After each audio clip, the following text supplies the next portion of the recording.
Chapter 18, His Mark. As we were walking down the end of the wharf towards the ship, Queequeg carrying his harpoon, Captain Peleg, in his gruff voice, loudly hailed us from his wigwam, saying he had not suspected my friend was a cannibal, and furthermore announcing that he let no cannibals on board that craft, unless they previously produced their papers. "What do you mean by that, Captain Peleg?" said I, now jumping on the bulwarks, and leaving my comrade standing on the wharf. "I mean," he replied, "he must show his papers." "Yes," said Captain Bildad in his hollow voice, sticking his head from behind Peleg's, out of the wigwam. "He must show that he's converted. Son of darkness," he added, turning to Queequeg, "art thou at present in communion with any Christian church?" "Why," said I, "he's a member of the First Congregational Church. Here be it said, that many tattooed savages sailing in Nantucket ships at last come to be converted into the churches." "First Congregational Church," cried Bildad. "What, that worships in Deacon Deuteronomy Coleman's meeting house?" And so saying, taking out his spectacles, he rubbed them with his great yellow bandana handkerchief, and putting them on very carefully, came out of the wigwam, and leaning stiffly over the bulwarks, took a good long look at Queequeg. "How long hath he been a member?" he then said, turning to me. "Not very long, I rather guess, young man." "No," said Peleg. "And he hasn't been baptized right either, or it would have washed some of that devil's blue off his face." "Do tell, now," cried Bildad, "is this Philistine a regular member of Deacon Deuteronomy's meeting? I never saw him going there, and I pass it every Lord's Day." "I don't know anything about Deacon Deuteronomy or his meeting," said I. "All I know is that Queequeg here is a born member of the First Congregational Church. He is a deacon himself, Queequeg is." "Young man," said Bildad sternly, "thou art skylarking with me. Explain thyself, thou young Hittite. What church dost thee mean? Answer me."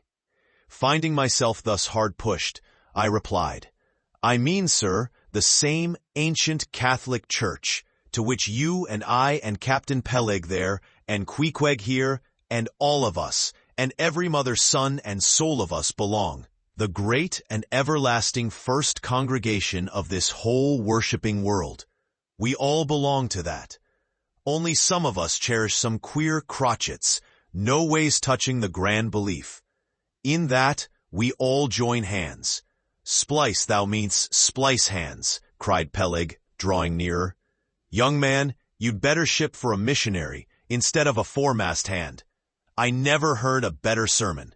Deacon Deuteronomy, why, Father Mapple himself couldn't beat it, and he's reckoned something. Come aboard, come aboard. Never mind about the papers. I say, tell Quohog there. What's that you call him?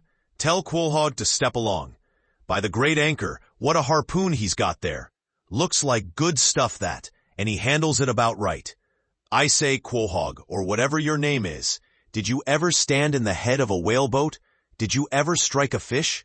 Without saying a word, Queequeg, in his wild sort of way, jumped upon the bulwarks, from thence into the bows of one of the whaleboats hanging to the side, and then bracing his left knee, and poising his harpoon, cried out in some such way as this, "Cap'n, you see him small drop tar on water dare? You see him? Well, s'pose him one whale eye, well den." And taking sharp aim at it, he darted the iron right over old Bildad's broad brim, clean across the ship's decks, and struck the glistening tar spot out of sight. "Now," said Queequeg, quietly hauling in the line, "s'pose he hin whaley." "Aye, why, dad whale dead." "Quick, Bildad," said Peleg, his partner, who, aghast at the close vicinity of the flying harpoon, had retreated towards the cabin gangway. "Quick, I say, you Bildad, and get the ship's papers. We must have Hedgehog there, I mean Quohog, in one of our boats. Look'ee, Quohog, we'll give you the 90th lay, and that's more than ever was given a harpooneer yet out of Nantucket." So down we went into the cabin, and to my great joy, Queequeg was soon enrolled among the same ship's company to which I myself belonged. When all preliminaries were over and Peleg had got everything ready for signing, he turned to me and said, "I guess Queequeg there don't know how to write, does he? I say, Queequeg, blast ye, dost thou sign thy name or make thy mark?"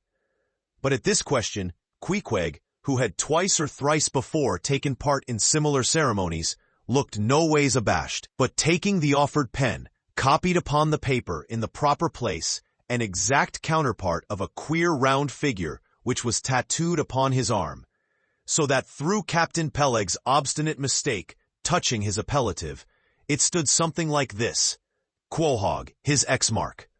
Meanwhile, Captain Bildad sat earnestly and steadfastly eyeing Queequeg, and at last, rising solemnly and fumbling in the huge pockets of his broad-skirted drab coat, took out a bundle of tracts, and selecting one entitled, "The Latter Day Coming," or "No Time to Lose," placed it in Queequeg's hands, and then grasping them and the book with both his, looked earnestly into his eyes, and said, "Son of darkness, I must do my duty by thee.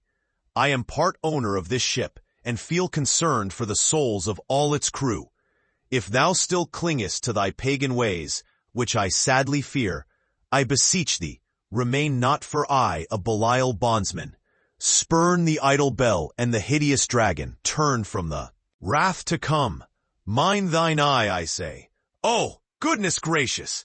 Steer clear of the fiery pit!" Something of the salt sea yet lingered in old Bildad's language, heterogeneously mixed with scriptural and domestic phrases. Avast there, Bildad! Avast now spoiling our harpooneer!" cried Peleg. "Pious harpooneers never make good voyagers.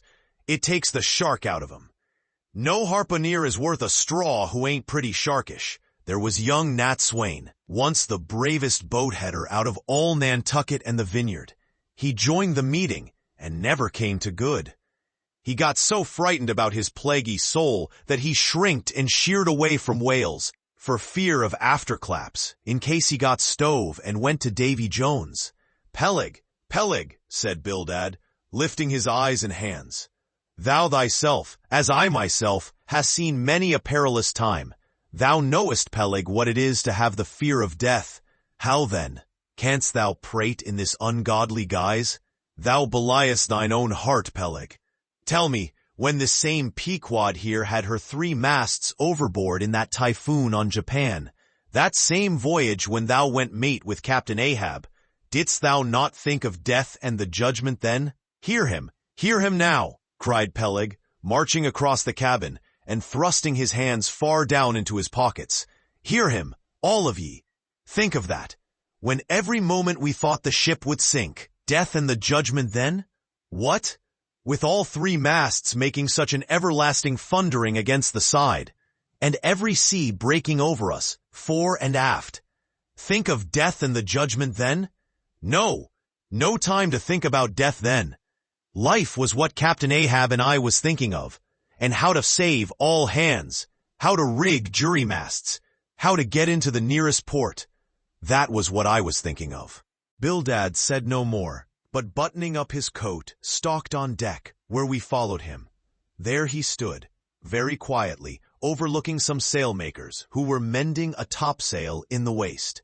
Now and then, he stooped to pick up a patch, or save an end of tarred twine, which otherwise might have been wasted.